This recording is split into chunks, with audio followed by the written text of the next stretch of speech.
In problem 2, we're given the graph of y equals g of x. Now, what is the least possible degree of g of x?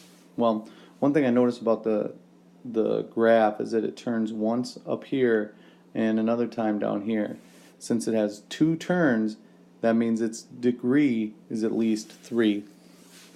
The y-intercept, of course, is where it crosses the y-axis. That's that point. Since it's above the x-axis, that means that the y-intercept has to be positive.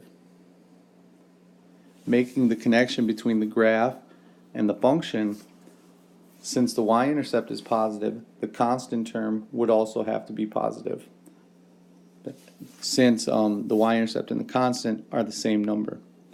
The x-intercepts, those x-intercepts happen where the graph touches the x-axis, which are going to be here and here.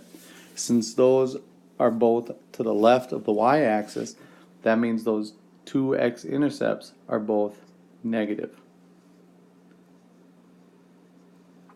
The leading coefficient, that's going to signal the end behavior of the graph. Since the end of this graph goes up, that means that the leading coefficient has to be positive.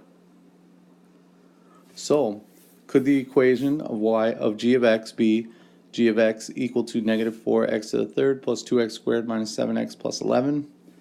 Well, with the 11, it could be, because it has a positive y-intercept. When we look at the leading term, it has a degree of 3, which is what we want as well. But the leading coefficient in this function is negative, and we wanted it to be positive. So, no, this can't be the equation of g of x.